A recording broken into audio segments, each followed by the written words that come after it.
People who knew murderers, when did you know something was off? My biological dad ended up murdering my stepmom. Everyone in my family, my mom and two older brothers, definitely knew that something was up. He had severe anger issues and was very abusive. Some of the earlier memories I have are of him choking one of my brothers. He even almost choked my mom to death a couple of times. Obviously my mom was smart and divorced him as she didn't want to see him kill my brothers. Years later I come home from school and my mom and stepdad take us all to the side and tell us he shot our stepmom and was currently in jail. None of us were surprised. If anything, I was just so grateful my mom left him. It's so strange that I am directly related to a murderer. Never. He was a seemingly happy kid who brought a backpack full of probably stolen SNES games over to my place pretty regularly. The last time I posted this, I said he killed another teen in a drug-related turf war. I looked up his case afterwards, and it was actually two. The murderer I knew was more of an acquaintance or casual friend. He lived down the hall from me and we hung out sometimes, but not like just the two of us. Still, we chill at each other's place regularly. I passed him one day in the stairwell and I said hi.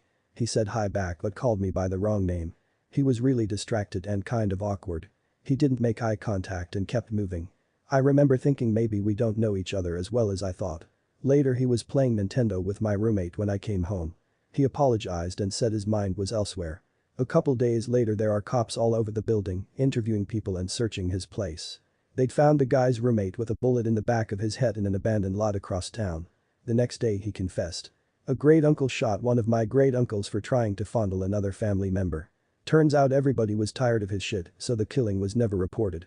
Nobody quite knows where the body is buried, but my guess is that he threw it into the river. We were a dictatorship at the time, so seeing bodies flushed down the river was not uncommon. Had an employee on my work crew. Acted strange and wouldn't listen to directions. Had goofy huge sideburns. Ended up going to jail for a short time. When he got out he shot his girlfriend and her parents. Honestly, this girl I went to school with killed two kids she babysat and their mother. Before that, I would have told you she was one of the calmest, coolest people in our school. Would have never suspected her to do something like that. A teenager, his mother and his stepfather lived around the corner from me. My mother knew them better than myself, but we all thought they were lovely. A couple of years ago the son went to the hospital several times asking for help. He claimed he had voices telling him to kill his stepfather, but each time he went he was released and told to come back. A few weeks later during a small argument, he stabbed his stepfather to death in the front garden.